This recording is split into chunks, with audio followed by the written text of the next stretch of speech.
பகவத்கீதையில் 4வது சாப்டரில் 40வது ஸ்லோகம்.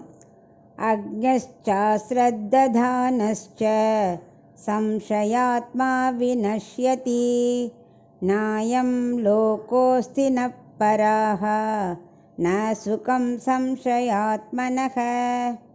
இப்போ இதுக்குள்ள அர்த்தத்தை பார்க்கலாம்.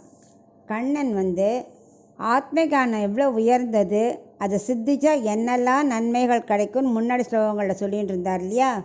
இப்போ இந்த ஸ்லோகத்தில் அப்படி ஆத்மஞானம் சித்திக்காதவனுக்கு என்ன ஆகும் அப்படிங்கிறத சொல்கிறார். இப்போது நம்ம என்ன பண்ணுறோம், நம்ம குழந்தைகளை நன்னா படி, நிறைய மார்க் வாங்க, அப்போ தான் உனக்கு பெரிய வேலை கிடைக்கும், நல்லா சந்தோஷமாக இருக்கலாம். அப்படி நீ படிக்கலைன்னா ரொம்ப கஷ்டப்படுவ வாழ்க்கையில் அப்படின்லாம் சொல்கிறோம் இல்லையா. அது மாதிரி நல்லது கெட்டது ரெண்டும் தான் எடுத்து சொல்கிறோம்.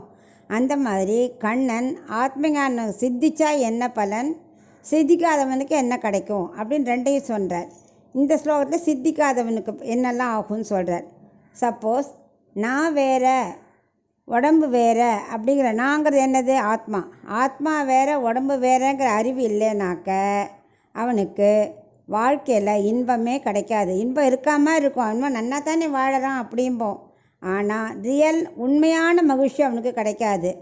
அந்த ஆத்ம அறிவு வரணுன்னாக்க அதில் முதல்ல என்ன இருக்கணும், ஆர்வம் இருக்கணும். ஸோ அந்த ஆர்வம் இல்லைனாலோ இல்லை அதில் ஸ்ரத்தையாக ஆச்சாரியர்கிட்ட போய் நம்ம நிறையா கற்றுக்கணும் அப்படிங்கிற ஸ்ரத்தை இருக்கணும். இல்லை ஆச்சாரியர் உபதேசத்தை கேட்டும் எப்போ பார்த்தாலும் சந்தேகப்பட்டுட்டே இருந்தாக்க அவனுக்கு உலகத்தில் இந்த உலகத்தில் ஒரு நல்ல கதியே கிடைக்காது. மனசு எப்போவுமே சாந்தமாகவே இருக்காது, எப்போ பார்த்தாலும் குழம்பிண்டே இருக்கும்.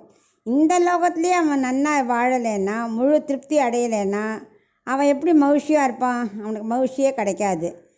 அப்புறம் இந்த உலகத்தில் அவனுக்கு ஒன்றும் கிடைக்கலன்னா மாத்திரம் நான் முக்தி கொடுத்துருவேன்னா அவனுக்கு முக்தியே கிடைக்காது, அந்த பரலோகமும் அவனுக்கு கிடைக்காது. அதனால் ஆத்ம ஞானம் கிடைச்சா என்னென்ன நன்மைகள், ஆத்ம ஞானம் இல்லைன்னா எவ்வளோ கஷ்டப்படணும் அப்படிங்கிறத இவனுக்கு இந்த ஸ்லோகத்தை விவரித்து சொல்கிறார்.